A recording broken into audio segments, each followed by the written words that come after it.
join me New Year's Day. Going to attempt to fit this wiring kit to my Toyota, ready for my sub and amp installation.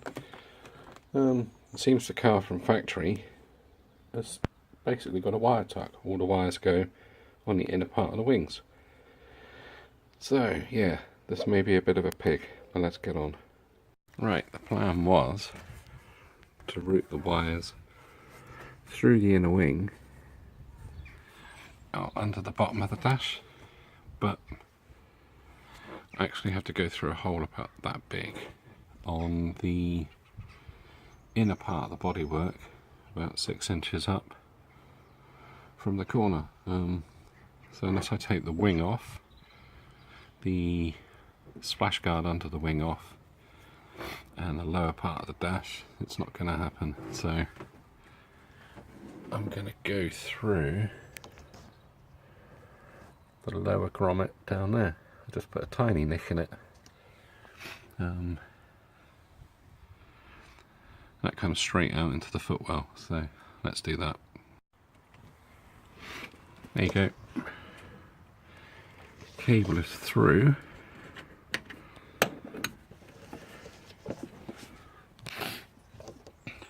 So rather than tuck it,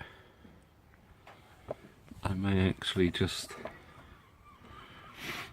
as long as it clears all the movement for the clutch and the steering rack, which it will.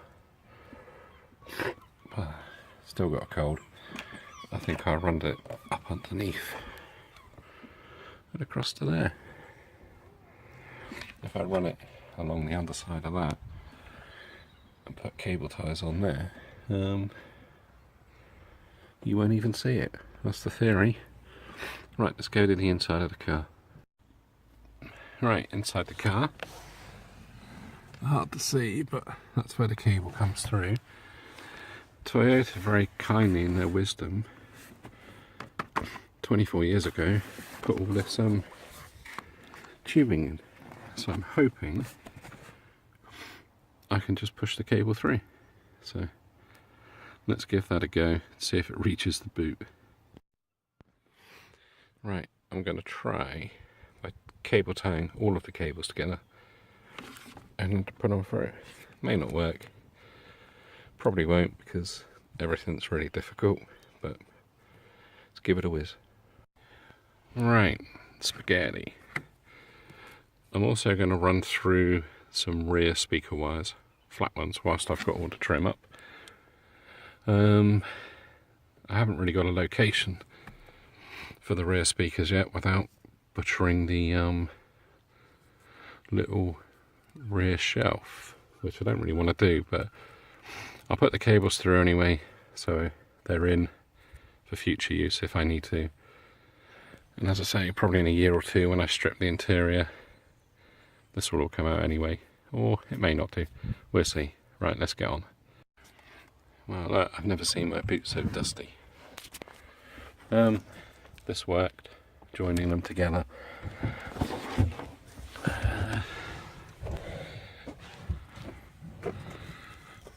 Let's take this out and this out.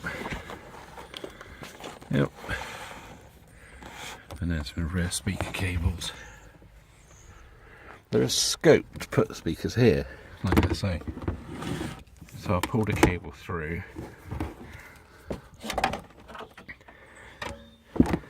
Leave that there.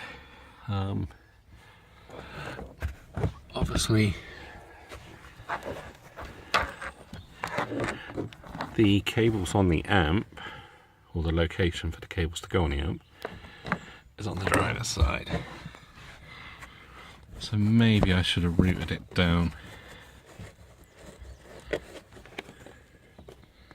along the driver's side, but hey ho, what do you know? Right, I'll leave that free until I know how much cable I'm going to need. So let's go for the front of the car, take the head unit out, see whereabouts I am. There you go. Some of you may have remembered from a previous video the install I did on these. Well, not on these, on this head unit. The set of keys given to you with the stereo. Hopefully. There you go, short unit, it's out. So I've got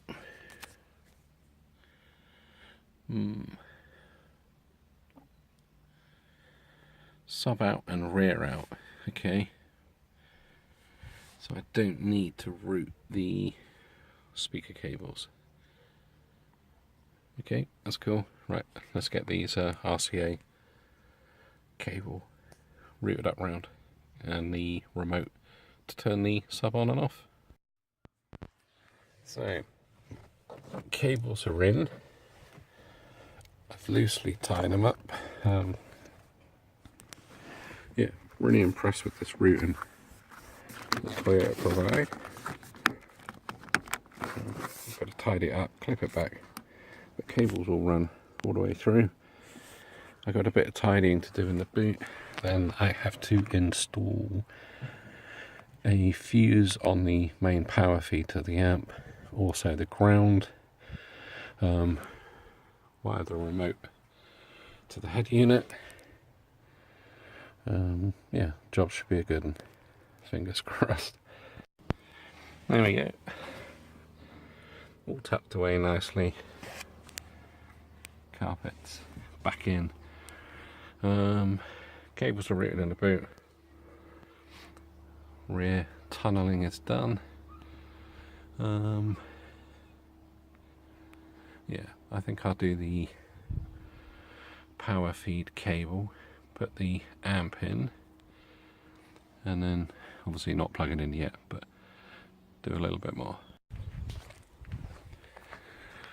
Right, little update. Wired in this, which was a bit of a pig. Yet to connect that. I found a earthing point in the boot, and I've still to do the remote switch cable. So yeah, surprisingly this has taken a long time. Right, here we go in the boot. Well, back of the car, a couple of cables to connect. Yeah, and then I can put the remote access on in the head unit, and then wire up the mains, and we should be ready to go. So again, let's crack on. There we go, all in and installed. Power lights on. Yeah, seems to be working. I've just got to set it up now. There we go. I've taken the head unit out, it's in my pocket. But all installed, all working, doing as it should do. Without the actual fascia in, you can turn the ignition on, amp doesn't power up, put the fascia in, and then yeah, it takes the remote power feed from there and switches on. I've obviously got to get the levels right for the music I listen to. See how that goes, and then probably take it all out again when I make the car really loud, and yeah, fit a few other bits. Right, if you haven't done so already, please like, subscribe, and drop me a message.